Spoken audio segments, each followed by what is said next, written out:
F1 is a team sport, but at the centre of every squad are two fierce opponents, the drivers. What makes them champions is their instinctive desire to fight. When the visor is down, they just turn into like beasts. So you want to keep that. You don't want to curb that. Unleashing those beasts, but making sure they don't eat each other, is one of the many things on Laurent Rossi's to-do list. The Alpine CEO helped keep the peace between Esteban Ocon and Fernando Alonso when they were teammates. But I told him, I said, I'll let you race as long as you behave like adults. I'll treat you like adults. If one of you is in the ditch and we don't finish and have as many points as we could have because the car has the potential, then that means you behave like kids. I'll treat you like kids. And I will basically ground one of you or the both of you, and I will do it. And you can sue my back, if you will. I will do it. Now it's Ocon and Pierre Gasly in the blue and pink cars, childhood rivals of the past. Wins with Alpine could be in their future, and Rossi needs them to join forces and fire up the team. Those two basically could rekindle a relationship, not a friendship necessarily, but a relationship, and that's nice. Hello, it's Tom Clarkson here. It's F1 Beyond the Grid, and this time we're at the very top of the Alpine F1 team. CEO Laurent Rossi might be a suit-wearing business leader, but he talks racing like a true fan. Because he is. He grew up on the French island of Corsica with the sound of rally cars ringing in his ears. He started work at Renault's engine department, studied at Harvard and worked at Google, and now he's in charge of the growing Alpine road car business and the F1 operation. 2022 saw Alpine finish fourth in the Constructors' Championship, a great result, but they were a long way behind third-place Mercedes. There was also upheaval and controversy when their junior driver, Oscar Piastri, decided his future was with McLaren. Laurent explains what he and the team learned from that episode, and he talks about the impact Pierre Gasly has made and how he and Ocon are already working together. Plus, managing perhaps the ultimate competitive beast, Fernando Alonso, and why it'll take teamwork for Alpine to climb the F1 mountain. Laurent and I talked on the eve of the first race of the season in Bahrain. I hope you enjoy our conversation.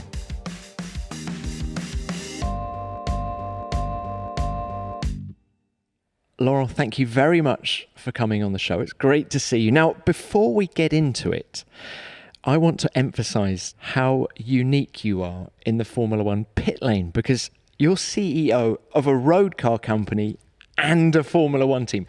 I don't know how you have the time. I don't, but thank you for noticing.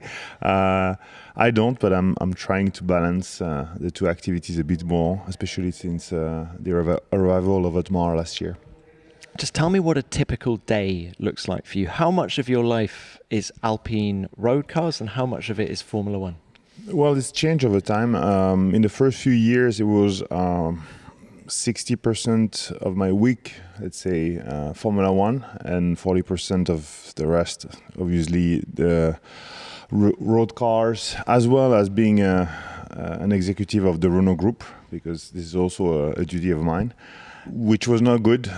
It was not doing a service to any of the areas, but I had to do it for Formula One's sake because I needed to figure out things and decide for myself what type of organization I wanted to put in place and which areas I need to reinforce, which I did. And I think now it's gone the other way around, more like I try and contain Formula One to the weekend of Formula One, and I'm trying to not do all of them, even though it's very hard.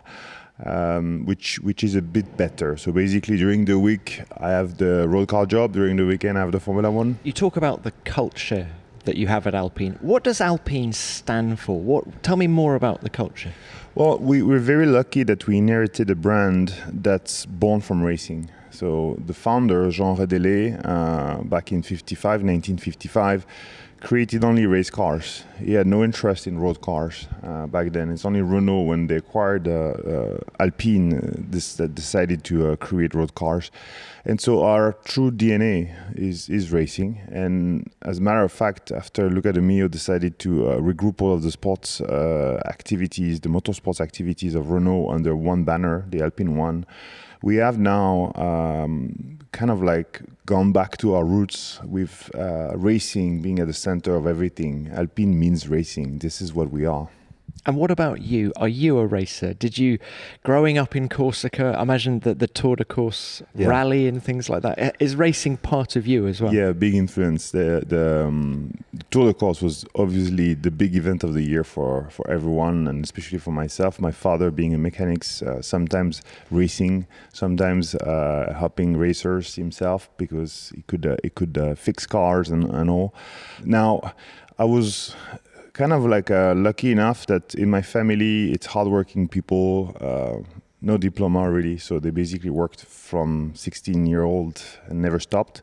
So they basically forced me into considering studies, which I did. So it was not an option to become a racer or anything like that. It could be a hobby like my father did, but I needed a real job, per their own words. And I have to say it's probably for the better, because I love what I'm doing. I love the strategic part and execution part of the job. I love being also involved in sports activities. So in fact, I have the best of both worlds today. Do you find it inspiring, being involved in sport, being surrounded by racing drivers and brilliant technicians? Absolutely. I think, up until the day I started this job in Formula One, I was always using, and I'm still using that even more so now, sports metaphors, analogies. For me, sports is basically the essence of effort, commitment to a result and excellence. So it was always for me something that I would bring into my world, whichever world I was in, whichever career I was following. And now it's almost just natural, because it's part of it every day. And you have to admit, those champions, as well as those engineers committed to that, engineers, mechanics, everyone truly committed to that sport. It's just mind-blowing. Like the efforts, the amount of their lives they put into that thing just for entertainment of others, it's just mind-blowing. It's admirable. Well, and you get to deliver the competitive juices on the squash court. You still play, don't you? Yes, rumour in the paddock. I try to keep that as my if only activity, at least the central one. I play, let's say, 2 times a week when I can. So because squash is kind of easy, right? You just need to find a partner in 45 minutes. So chances are at 9 p.m. after a long day of work, you can always find someone. So I try and do that. And then over the weekend of Grand Prix, it's a bit more difficult because squash is not that popular. So, have you found a racing driver to play squash with? I hear that Carlos Sainz Senior was champion, very good, and the son, the driver, the other driver, both of them is not bad either. But I guess the schedule is difficult. Esteban kind of plays a bit. I think they will move to paddle, which is the most popular and probably less traumatic activity. Now, Carlos Sainz Jr. against Laurent Rossi is a match I want to see. Well, perhaps the only place where I could beat this. Let's move on track and talk about Alpine's 2023 season. What are your goals? 2 years ago, I said, and everybody was like, they're still buying time. We're on a 100-race journey, and I maintain that. It takes time to turn around the ship like that, to basically get to where Mercedes was, in fact, Red Bull is. All these teams have taken like a good 3, 4 years, 5 years, for some, Ferrari even longer, to get back to the podiums. And so we're on this path, hopefully. The first 2 years of that kind of 4 or 5 year plan are going well. They delivered according to our expectations. We finished 5th in 21, 4th in 22. So it's only natural now we're looking towards the other spots up there on the podium. But I have to say, we're also very well aware that the gap to third is it's big. So I think this year, which is a critical one, we need to show that we're capable of getting closer to these guys. Of course, to beat them would be ideal. So everyone has that as a stretch target, a moonshot, I would say. But the minimum is to finish fourth and start bridging that gap to third. Because it was 342 points. That's the right. gap between you and Mercedes last year. Yeah, which is roughly 3 times more points, the gap, than the points we scored. So it's a hell of a lot. It's a big gap. So just closing that gap. Yeah, and to close that gap, there's no other way around. You need to basically climb on the podiums every now and then. You cannot just finish 5, 6, 7 every race, which is already good because... let me remind you that 2 years ago, we were barely fighting for a point here or there. That was our daily, if you will. So it's a tremendous amount of progress. But now it's like climbing a mountain. Every time you go higher, every amount of effort to get the same point is a bit more difficult to the organism, right? You breathe a bit more difficult, in a difficult way to get there. So I guess we're there now, and we need to stay there and continue. When you say you think you're there now, are you there in terms of the technological capability of Enstone and Viry? I was there not so long ago, and I was blown away at how you've transformed that place since Renault came back into Formula One in 2016. Yeah, that's right. We're not there yet, obviously. It's going to take a bit of time because, of course, the cost cap is the best thing that's happened to us because it's leveling up the playing field. But at the same time, the advantage you acquired over 20 years of over-investing compared to others, you're not going to catch up like that. But we are trying. So we're basically investing heavily, massively in all of those facilities, equipment, resources, and not just physical resources, people resources as well. So we're trying to, we are on our path to getting closer and closer to a top team structure, which we didn't have before. And one of the big things we had this year, which is getting us even closer to that, is, for instance, that testing rolling bench in Viry, where you can try the chassis and the engine together.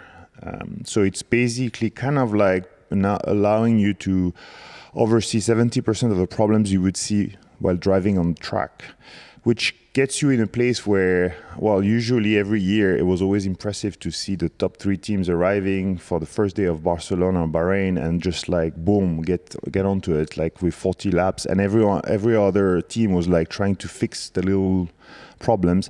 We have that facility now since this year, so we basically knew when we arrived in Bahrain, we would just completely go through our program without having to worry about anything. So that's a difference. That's something new. Was that a big investment? It is a big investment, yeah. You have to transform an entire engine test bed, if you will, expand the room. It's a big investment. It's in terms of capex, capital expenditure, it's more than 100,000. We in the vicinity of 1 million and more. So, but it's an important one, and we try and do that in Viry, in Enstone, in both places, obviously.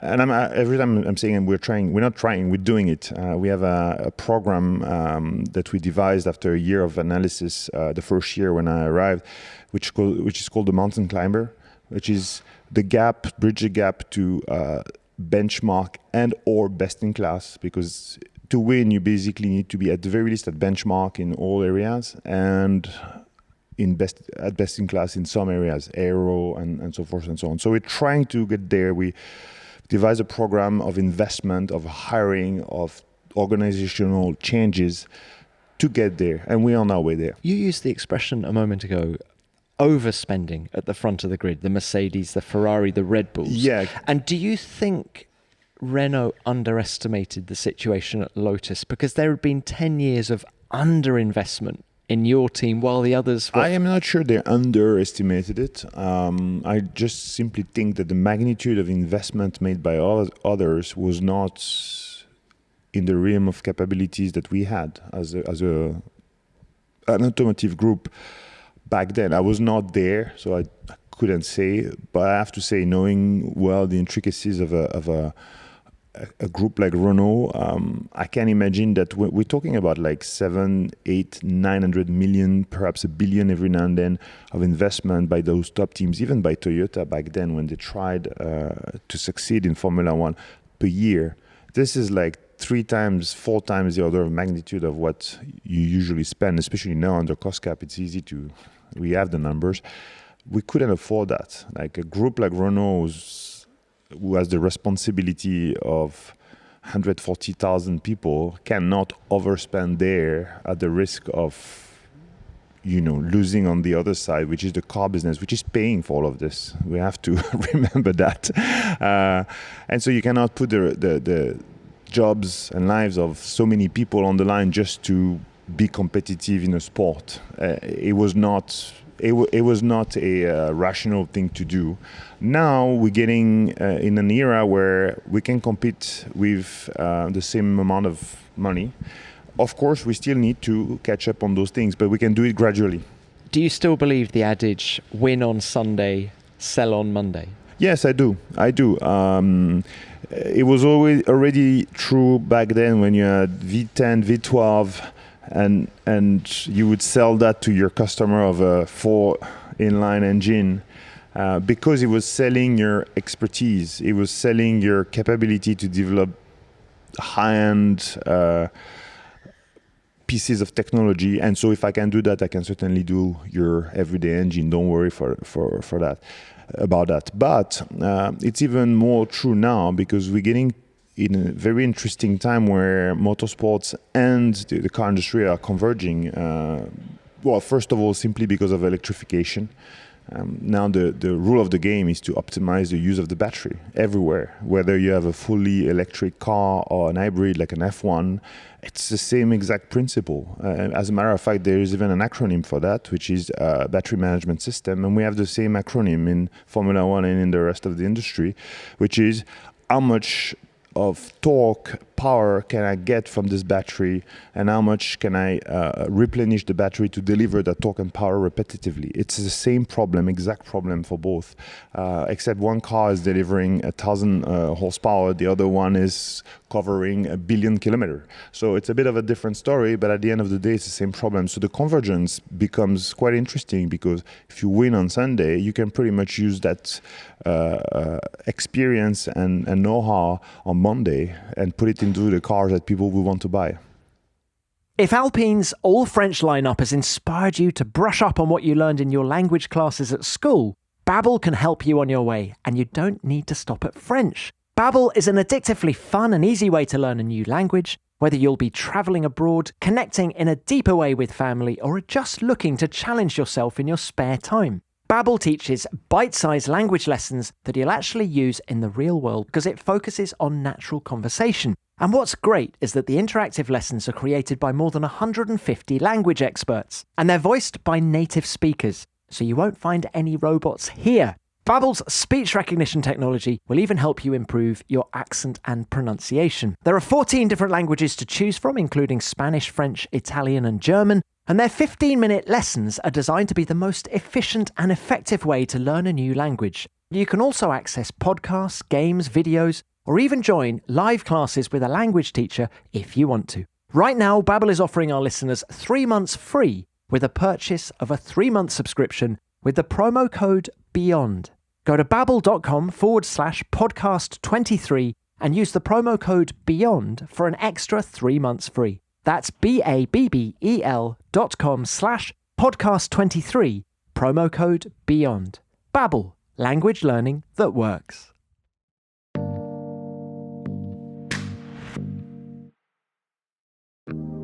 Ford and Audi are joining Formula One just around the corner. Yes. Is that convergence you talk about the reason why this sport is proving so irresistible to OEMs, to manufacturers? Well, I wouldn't speak for others, but I'm assuming, yes, there is something there, because if F1 was irrelevant to them, they would not invest. Since F1 becomes something that you can leverage for the sake of commercial purposes, yes, it is interesting.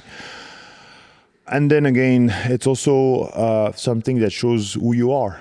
For us, Renault, F1 was pretty much threatened 2 years ago or 3 years ago because the results were not coming, and the investment was still, even though it was not 800 million a year, it was still like significant. And then Luca De Meo arrived and said, I am not going to be the CEO who's going to stop 40 plus years of Formula One at Renault. It's part of our DNA. So he saved Formula One, he saved the DNA of Renault, but by saying that, he said the DNA of Renault is motorsport. So for us, irrespective of the convergence, it's also a statement. We are very much into competition, very much into sports, motorsport. Whether you're going to find that in your car or not, it doesn't matter. It's kind of like you want your brand, the group brand as well as the Alpine brand, to also mean something to people, not necessarily provide you a product. Also, sometimes you just want to identify to a brand that says something to you. Are you enjoying building the brand of Alpine? Oh, I love it. I think it's the best job I've ever had. Not a day without being grateful to Luca De Meo for the opportunity, to be honest. It's like, it can be a beast because essentially I work from Monday to Sunday night, no weekend, no nothing. But I would not change for anything in the world, never. And has Luca De Meo given you some goals in terms of car sales? By the end of 23, I want you to be selling this much, 24, that much? No, not necessarily car sales. He gave me a very high level, but at the same time, very precise objective, which is to make a successful brand. And by that, we measure it mostly in like brand valuation, if you will. How much is the Alpine brand worth if it were independent, for instance? If you could assess the brand. And by brand, I mean two things, right? There's the value of the brand itself, back to what I was saying, those iconic brands like Nike and Apple that you can even put on your balance sheet. And there's the value of the company. So both of them. So basically he said, I want you to grow that brand as a brand and as a company. And I have clear objectives, which I will not mention here, obviously. And we're trending towards that. And it's the most exciting job because those objectives actually work by developing both Formula One and motorsports in general. Because we're not just Formula One, obviously it's the central totem, like the most visible one and a great one, but the rest as well in motorsport is quite important. And the road car activities. I cannot get to the objectives with a sign for Alpine by simply focusing on one or the other. Right. And are we going to see Alpine expand into new markets, North America? Yes. We're basically in a 3-phase plan. The first phase is most over, which was basically maximizing the output of our road car, only road car, the A110, while making the brand known through Formula One, using one to reinforce the other, obviously. And it's successful. We've tripled the sales over 2 years. The value of the brand as well has been multiplied by 3, so it's working out well. The next phase is going to be to expand our lineup while also maximizing the potential of the brand in the European territory and a couple of key markets like Japan, which are current like playground, if you will. That goes until 25-6 more or less. And then the last phase, which is the most exciting one, I mean every single phase is exciting, but the last phase is going to be to further expand the lineup to then conquer new markets, and North America is pretty much on our radar. Fantastic. Sounds great fun. Absolutely. A lot of responsibility, a lot of work, but a lot of fun. Yeah. Now look, let's talk drivers. There's a lot of focus on your lineup in Formula One. Both Esteban and Pierre are winners. Both are French and both are from Normandy. Is nationality important to you? No, not at all, which is the big the big surprise everyone gets all the time. If Pierre had been from Bangladesh, I would have taken Pierre, nevertheless. It's a nice opportunity. We can leverage the French team, even though, to be honest, I'm very mindful of the fact that we are a British team as well, like a British outfit. Enstone is the center of gravity of Formula One at Renault, at Alpine. And it's not pure French, so it's a French brand with a British outfit, if you will. So we have those two cultures, two nationalities, and I'm proud of it. So it's not just French. It helps us in a way to convey a bit of the Alpine legacy, which is nice because Alpine is a brand from Normandy. So that is pretty cool actually, because we want to keep the past, the heritage, and make it like active, like project it into the future. So those two are a fantastic embodiment of that, right? Like it's a brand from Normandy that is basically heralded, if you will, by those two young, promising superstars. So that's cool. That works for us. It helps us in France also to convey a bit of this French team and rally the crowd behind us, because we're not exactly Ferrari. It's not a religion in France, right? Like you can be from north or south of Italy. Everyone loves Ferrari in Italy. In France, we like to have our own little conflict and disagreement. So at the very least, they don't have to choose now. Both of the French drivers are in our team, so we are the French team. But do you have the crowd behind you in France? And do you have the media behind you? I don't know. We certainly don't have them against us, for sure. I've noticed a change of mood. At the very beginning, everyone was skeptical because it's true that Renault has been trying to get back on the podiums for a long time unsuccessfully. And it's been a bit of a tiring factor for a lot of people. Be like, yeah, we don't believe in that anymore. I think they start to see the momentum, because to get to fourth last year was a big progress. And I'm assuming there is something happening now, and we're getting more and more of the support of the crowd. I mean, the sales are through the roof, and people are constantly telling us that they love the brand. So I guess something is happening, yeah.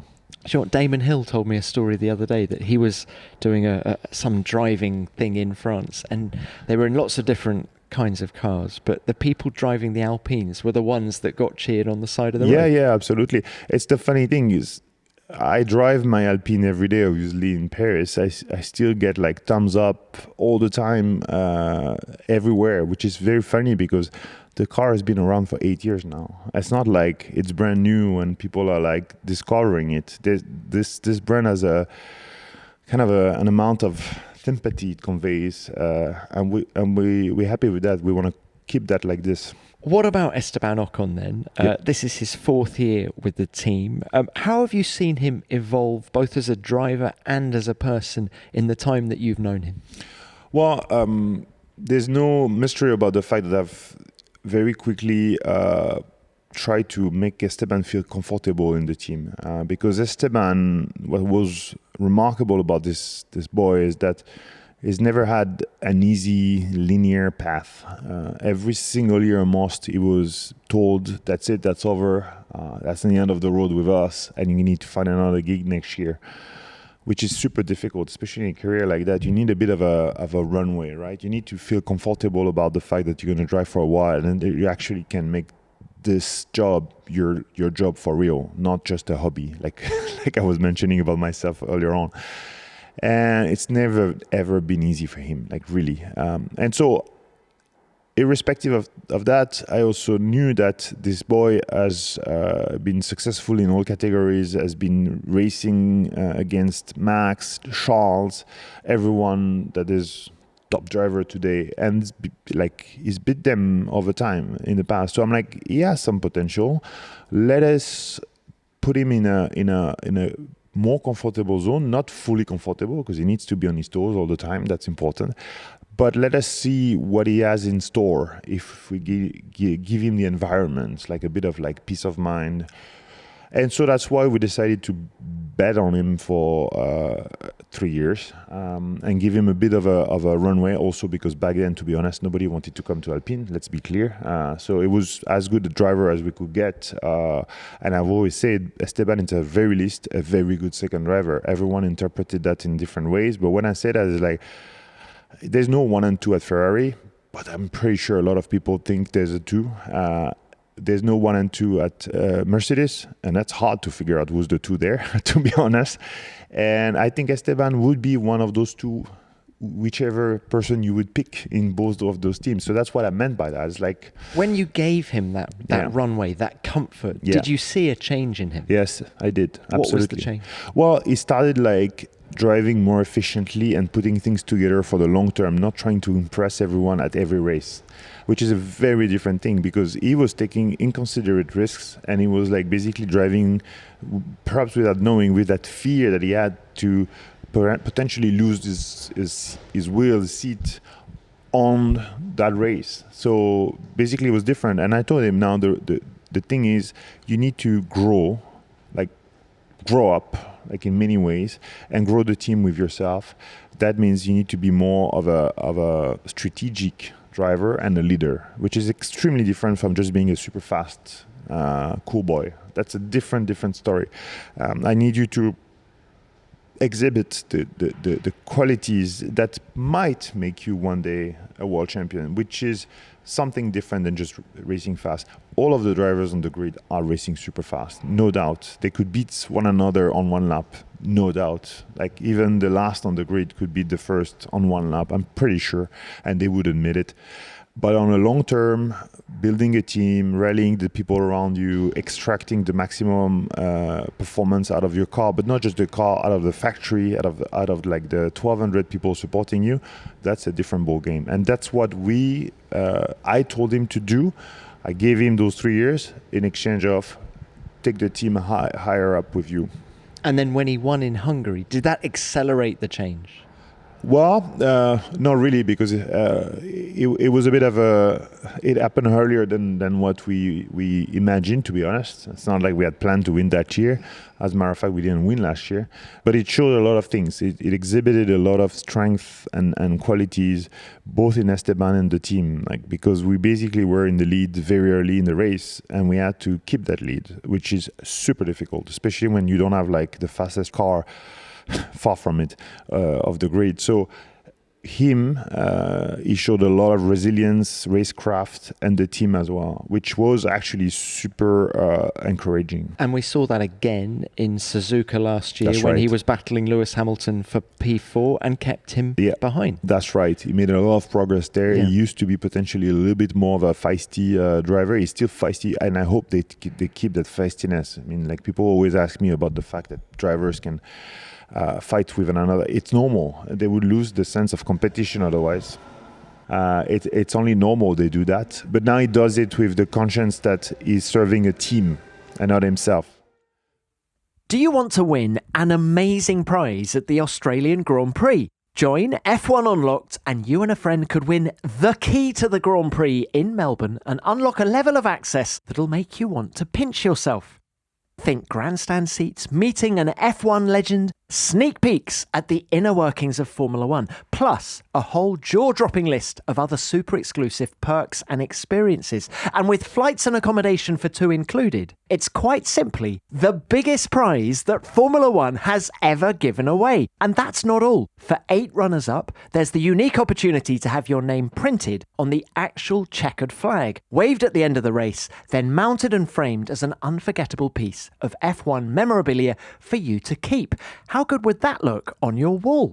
Here's how you win. Just visit f1.com/competition and enter. You will need to be available from March the 31st through to April the 2nd, 2023, and all entries must be submitted before midnight on Sunday the 12th of March, and we'll announce the winners the next day on Monday the 13th of March. And just remember, being trackside is so different to watching on TV because, well, the sounds and smells and sights and speeds of a Formula One car shock you when you first experience them. And being in the paddock is so cool because, well, the Melbourne paddock is unlike any other with its grassy lawns and unique atmosphere, and you'll get to see the inner workings of Formula One. You'll see the drivers walk about and you'll have a chance to get their autographs and selfies, and you might even bump into me while you're there. Now, if that possibility doesn't make you want to win, I don't know what will. This really is your chance to see Formula One up close. So, have you entered yet? What are you waiting for? You can do it while you listen to the rest of this podcast. Go to f1.com/competition to enter and for full terms and conditions. I hope to see you in Australia.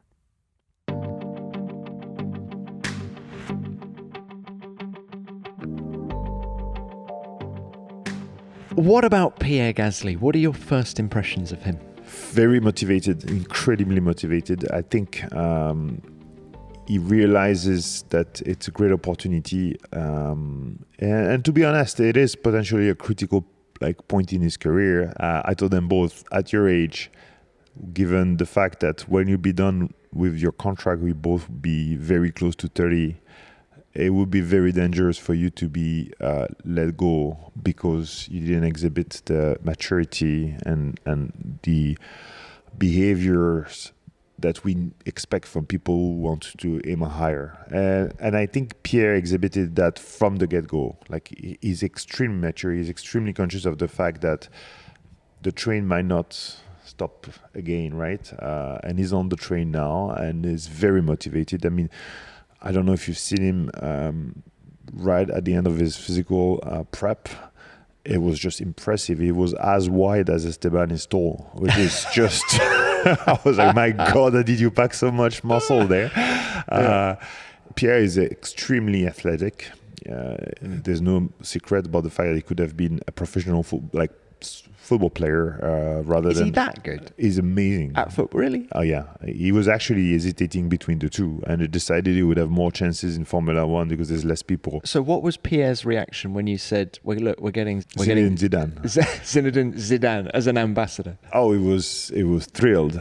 He loves champions and for a good reason, because he was thrilled because he was looking forward to getting the insights from a former world champion himself, to basically manage pressure, manage performance on the short, mid, long term. Do you think there is a cross-pollination between what Zidane was going through as a professional footballer? I'm pretty sure. Pretty sure there is in the lives of all those athletes, elite athletes. There's always doubts. There's always ups and downs, and you need to manage that. There's also how you manage your time, how you manage your leisure, how you manage your entourage. How you manage your career, and then Zidane has done that individually and as a manager of talents, because as the head coach of Real Madrid, he had plenty of Zidanes, or actually not necessarily at his level, but very worthy players. So having someone like that is extremely precious, and those are the things that actually Zidane won't even pass on to us than to him. He will pass it directly to Pierre, and maybe in 2 conversations of 5 minutes or 10 minutes, and that's largely enough, because champions, they recognize each other. They speak the same language. They're very aware that they're into something special, into this 1%, top 1% or 0.01% of the performance. So this is great.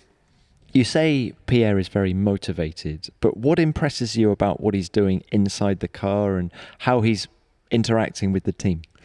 Well, it's shown that he's ready to develop the team as well as himself, which is important for me, for Esteban, but also for Pierre, because we're in the middle of the river, if you will, right? And we left the bank, we want to get to the other bank, and we need everyone's effort and everyone's participation. We don't need selfish behaviors. We don't need a driver that would just get into the car, drive fast, and be like, this is it, I've done my job. Pierre arrived, was extremely motivated in trying to figure out who's working, what's the working ways of every single one of the people he's going to work with. And that was from day one, in Abu Dhabi, the test. He really made a conscious effort of really getting to know every member of the team, working directly or indirectly with him.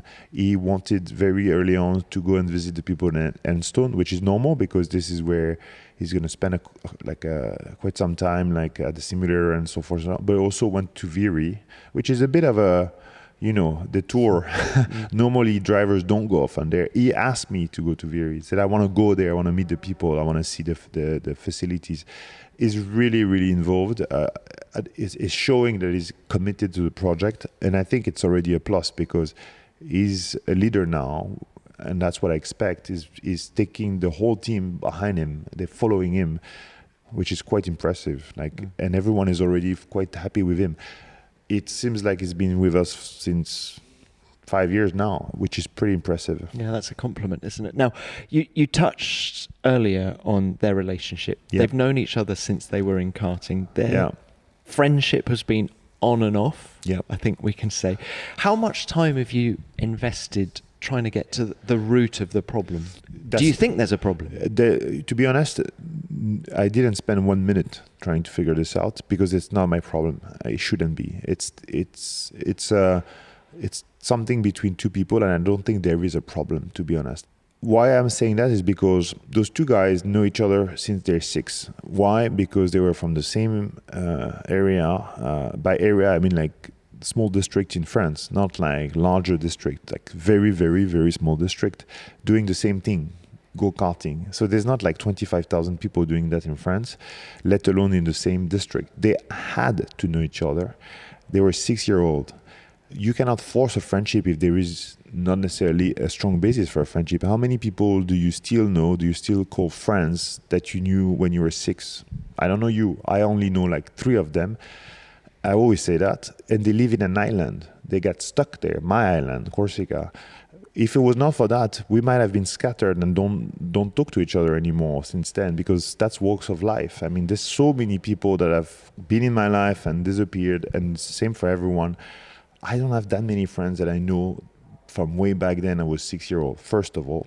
So it's only natural that you lose those friendships. And actually, were they really friendships? It was just comrades, right? Like they were like the fellow drivers that you knew. Like me, I knew people when I was playing handball or doing that sport. I don't know them anymore. They were my friends too, sort of, but they're not anymore. And then the second thing is they were in a super competitive environment. And back then, what were they dreaming of? Becoming the new Prost, becoming the new Alesi, becoming the new perhaps even Panis. There was only one of them. So they were not going to be like, oh, I'm your friend, let's go play PlayStation, and then I'm going to destroy you on track for real. That doesn't help forging a friendship. So I don't find it absolutely abnormal that they lost that friendship over time, because guess what? It was probably not a friendship. It was just like the colleagues in a way, like we are. We're not all friends in our jobs, right? But we just work with each other. So to me, it's just that. And I don't expect them to be friends. I don't need them to go on vacation. I don't think a lot of drivers go on vacation together all the time. I just need them to be adult and professional. That's it. The rest, it's their problem. If they want to go barbecue, play whatever, they can do it. If they don't, not my problem. I'm not the father. They have one. I have a fatherly attention to things, but it's not me who's going to decide whether or not they have a relationship. And how has their relationship been so far? Are you impressed with how they've interacted? Well, I mean, everyone is expecting something, right? And I think there's going to be a little bit of like a riffraff, right? They're going to be like, which is normal. The first thing teammates want to do in any F1 outfit is to beat the other. Why? Because they have the same machinery. And that's the most direct comparison. You can always find an excuse if Lewis beats you in a Mercedes or Charles beats you in a Ferrari because they have a Mercedes or a Ferrari or they are Lewis, whatever, right? Whereas if the other guy in the same car beats you, most of the time people are going to be like, then it's better than you. So they're always going to have this kind of pressure. But for now, they doing what they should do, which is working together as teammates, not showing any like kiddish behavior, childish behavior, animosity. And I have to say, I feel like there's a bit of a, oh, that's cool to be back together. And they say it often. It's kind of like nobody asked them to put that picture of the two of them when they were 6-year-old, the day Pierre signed the contract with us. It was really heartwarming to see that. Like those two basically could rekindle a relationship, not a friendship necessarily, but a relationship. And that's nice. Just that. That's Could nice. happen. Could happen for them to do. What is it like disciplining racing drivers? And I'm thinking back to Brazil, Yeah. where, you know, in the sprint race when Fernando and Esteban touched. What was that like? It's a delicate thing because you don't want to discipline those guys in the sense that what makes them champions is their instinctive desire to fight. They turn into like animals on track, and that's what separates them from us. And they could be the most amicable persons off track, but on track, when the visor is like down, they just turn into like beasts. So you want to keep that. You don't want to curb that. And that's why I've always said, let them race. I'm going to let them race all the time. And people were scared because 2-3 times during the year, they had like some pretty close combat. But I told them, I said, I'll let you race as long as you behave like adults. I'll treat you like adults. If you make the team worse off. If one of you is in the ditch and we don't finish and have as many points as we could have because the car has the potential, then that means you behave like kids. I'll treat you like kids. And I would basically ground one of you or the both of you, and I will do it. And you can sue my back, if you will. I will do it. And so I think they understood that, because it's basically treating them like adults. I give them the keys, the responsibilities. I'm not issuing orders, or Otmar for that matter, because Otmar is the boss in the team. But I'm reminding them of the responsibilities they have, the responsibilities to take the team higher, and the responsibilities of 1,200 people working for them in the factories in Enstone and Viry, as well as the 140,000 people of the Renault Group working for them. Because again, who's paying for the bill? It's the rest of us. I don't want to linger on this, but it was actually a large part of Drive to Survive, everything that happened last summer with Oscar Piastri. Yeah. You've had a few months to reflect on what happened there now. What did you and the team learn from all of that? Well, we learned a lot, to be honest, and we'd be foolish not to learn from that. We learned a couple of things. I would say there's no such thing as loyalty, especially when individual interests are at stake. It's difficult to combine both for people that are sometimes a bit too young to weigh the pros and cons of both.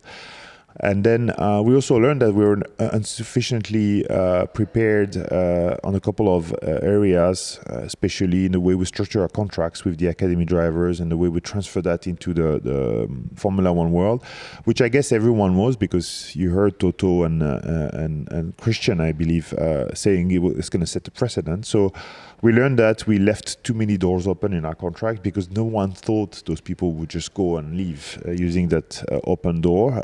It would only be normal to come back to the team that help you. Well, we're going to change that. We've changed that already. We've a bit more corporate and protective of our contracts now. It's a bit more stringent if you want to sign something with Alpine. It's less of a let's shake hands and we're happy you have you in the family. You're still in the family, but you're in the family with a contract. It's like your kids have a contract with the parents. It's a bit sad, but it's the way it is. You never expect your kids to leave the bedroom one night and never show up again. And you would certainly not put locks and contracts. We're forced to do that a bit.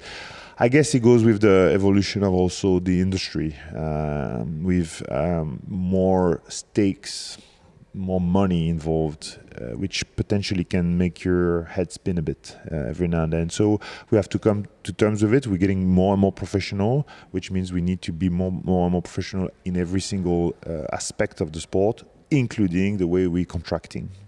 I think it raises an interesting question about driver development programs. Yeah.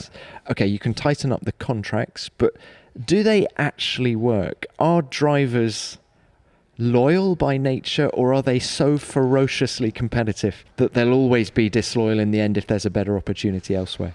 Look, I wouldn't call driver disloyal, to be honest. They also have their own career to manage, and God knows it's a difficult one, because there's really few of them, and it's ferocious, as you said, and they don't have an easy one, right? If they have a bad year, they just get the boot, and it's tough. So I think they also need to manage their own interests. Now, there's probably ways to do it.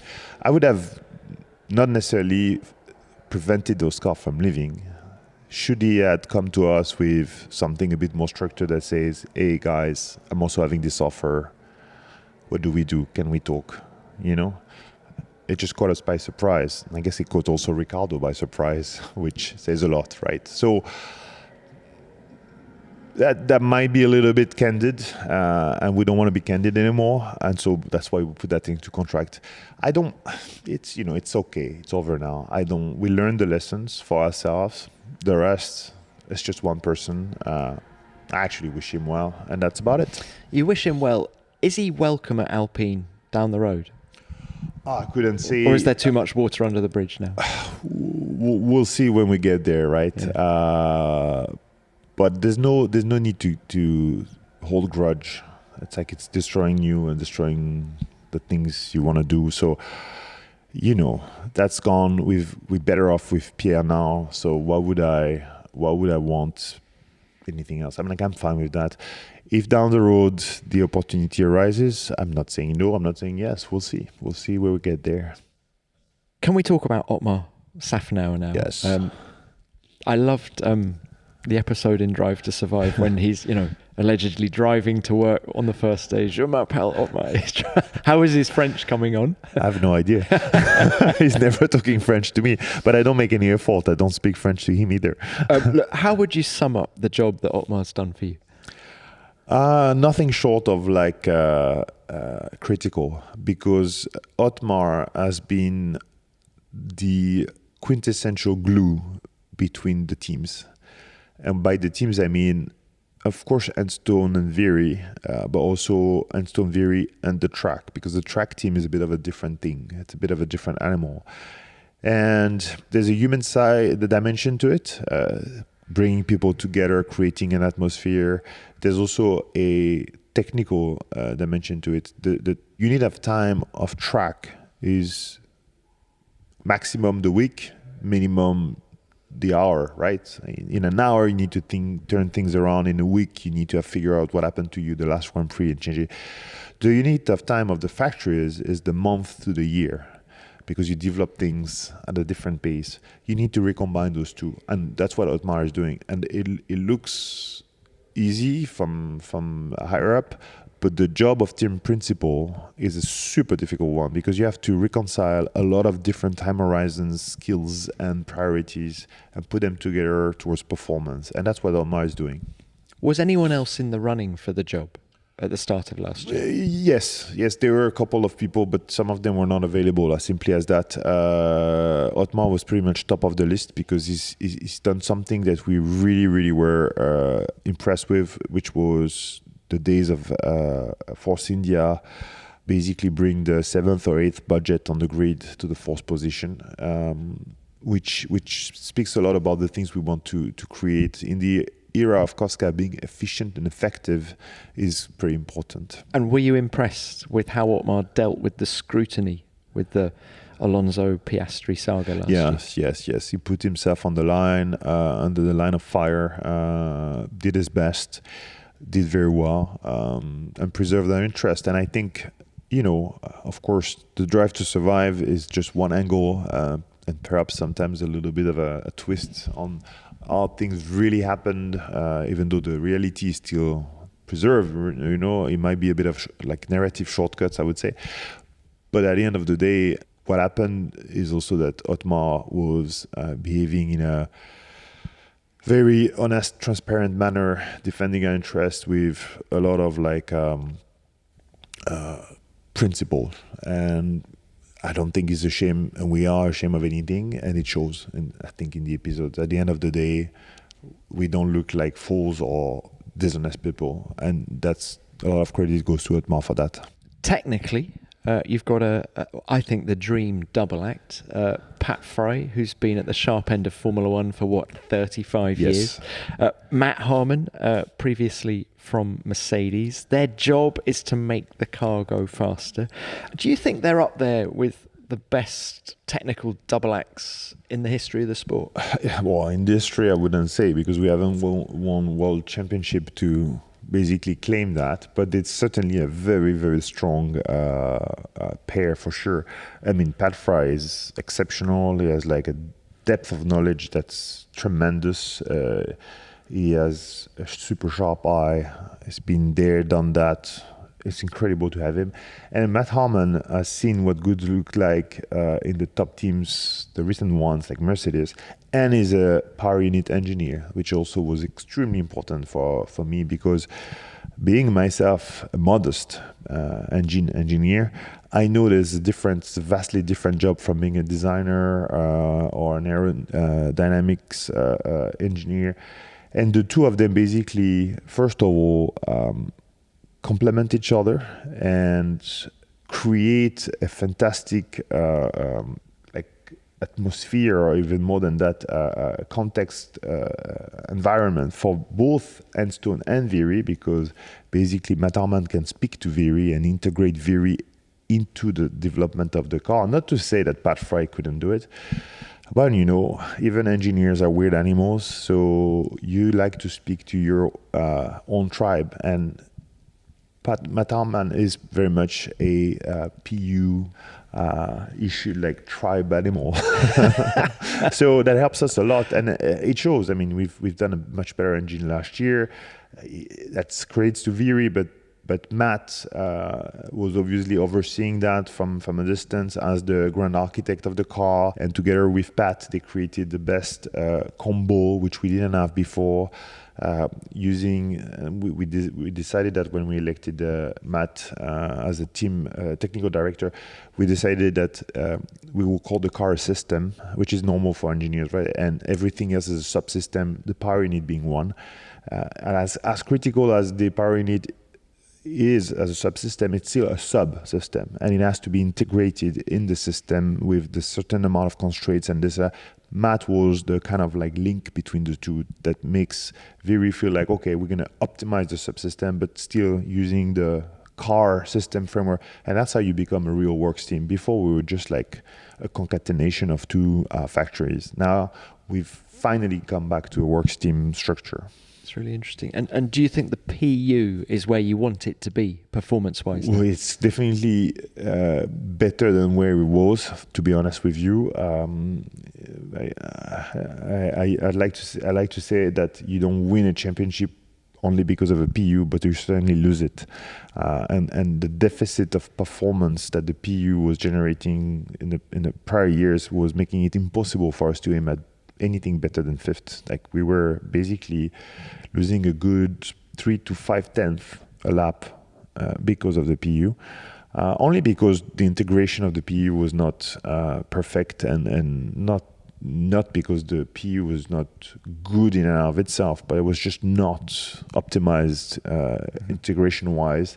I mean, Viri are pretty much capable of extracting as much horsepower as they want from the PU, but it was not like a seamless job in terms of integrating the two.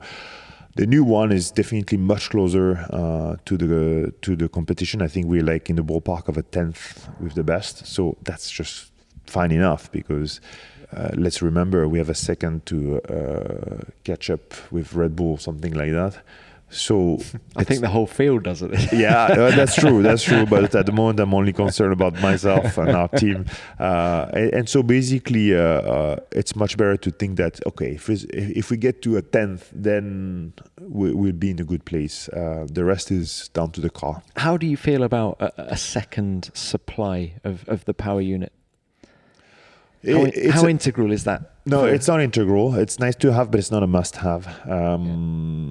Only because we've been there in the past, and I've listened to the people that have lived that experience, and it's a toll, it's a tax on the teams, because whenever you have a problem, whenever everything goes well, it's a smooth sail. Whenever you have a problem, suddenly it's mayhem, it's chaos. You have to have your own team focusing on the customer, because they're paying, and so you need to fix their problems. And if you're a bit different in terms of technical definition, you just basically have to split yourself in two, which makes it very hard to support both teams unless you're fully structured for that. But it's very hard, and so for us, it was more important to basically collect ourselves, turn ourselves around, restructure ourselves, serve ourselves first, which we are finally doing now. And you saw it at the test. We just do what we have to do, deal with our own problems.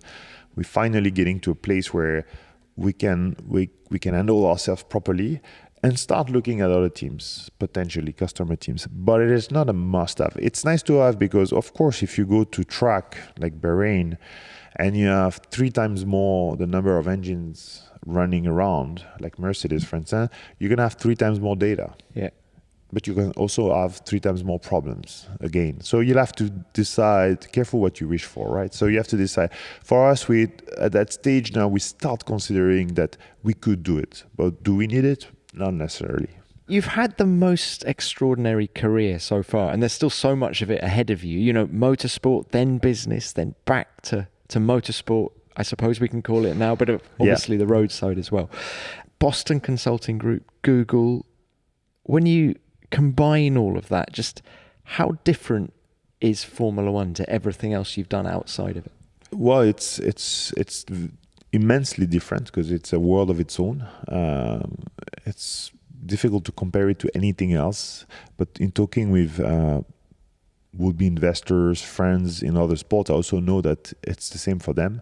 What strikes me is that it's a world of exceptional individuals doing exceptional things. And this is where, having learned from organizations similarly positioned like Google or BCG, because it's really like exceptional individuals doing exceptional things in a different field, right? In consulting, it was mostly like thinking about extremely hard problems for corporations doing business globally.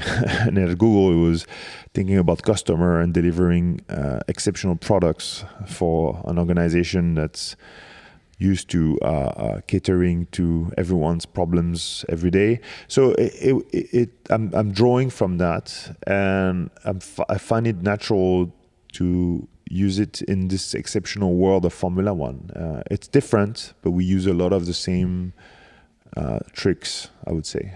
Mm. And because of where you've worked, you've spent a lot of time in North America. Yes. Do you think F1 has finally cracked that market now? 3 races over there this year? Yeah, I pretty much think so. Yeah. And it was a high time. It is nice to see that, to be honest, because it's gonna. I mean, obviously, North America has brought a lot to the sport in a way, right? Thanks to Netflix, there's no doubt. Thanks to Liberty, of course, even more important, because they've changed the way we do the sport in a way, and they know how to put on a show back there in the US. You have to give it to them. And at the end of the day, our industry is also a show. It's entertainment. Sports is a show, right? We're back to the circus in the old days. Panem and circumsem, right? Like bread and circus. That's what we're doing. So it's good to have them because they help us professionalize the sport. Make sure that everyone is going to be sustainable from the top team to the last one on the grid, which is quite important because that makes the sport more like viable and also more enjoyable for everyone because it really is a show. So I love the idea that North America loves Formula One now, and Formula One loves America, I guess. Yeah. Well, and does Formula One need another American team? And I'm obviously thinking about Andretti, really. I don't know about that, to be honest. I think Andretti is a big name in motorsport, so it wouldn't hurt. But at the same time, I'm very aware of the fact that there's no obligation for the circus to represent the whole world because there's only 10 teams, so it will always be unfair to some places. It would make sense for them to basically try and get this license. But at the end of the day, it has to be something that brings value to the whole circus, and that's for them to demonstrate it to the rest of the teams. I'm not going to position myself on this one. Okay. Well, look, do position yourself on the podium this year. I would love that. Best of luck. Thank you very much. Great to have you on the show. Thank you so much. Thank you so much for having me.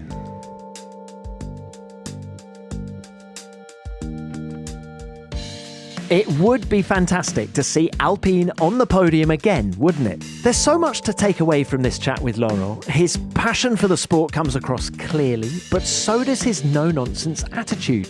He faces any question head-on, and you'd expect him to deal the same way with whatever is in his in-tray regarding Formula One. And having now spent a bit of time with Laurent and Alpine Team Principal Otmar Szafnauer, I can see why they rub along together so well, because they both view the business of racing the same way. Thanks again, Laurent, for your time. It was great to chat, and I look forward to seeing you at a racetrack again soon. Now, as in the past, please send me any thoughts or stories that you have on Laurent, and I'll share some of them at the end of next week's show. You can reach me at Tom Clarkson F1 on Twitter or use the hashtag F1BeyondTheGrid. Which brings me on to what you sent in about Charles Leclerc after last week's show. There is so much love for the Ferrari star out there. And let's start with this from Melem Abed. It made me laugh that there really was a piano. Let's go for a great season. I hope there will be a good fight for the championship between Ferrari, Red Bull, Mercedes, and hopefully Aston Martin. And by the way, I like the new Beyond the Grid music. Thanks for the note, Melem, and we're glad that you do like the new tune. This next one is from Sava. It's always great to hear from Charles. It's great to see him in a great place mentally, given the pressures of racing in Formula One. This interview was the best way to start the season, and I really hope he wins the championship this year. Thanks, Sava, and I'm sure you're not the only Ferrari fan thinking that way. Finally, let's hear this from Emma. Love the new episode. Charles was open and honest in holding himself and the team accountable for the mistakes in 2022, ensuring they learn from them. I loved hearing about his interests outside Formula One. He remains humble and clearly appreciates his privileged position. Well, thanks for that, Emma. And please, everybody, do keep your thoughts coming in. We love hearing from you and we love hearing your reviews. And with that in mind, thanks to Matthew Tawney in Australia, Dutch podcast listener in the Netherlands, and Sev the Panda in India for leaving us 5-star reviews this week.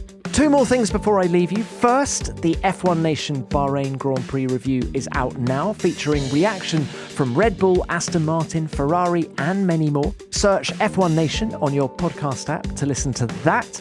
And have you joined F1 Unlocked yet? Sign up for free on f1.com for loads of exclusive features, including a regular diary column from Alpine's very own Pierre Gasly.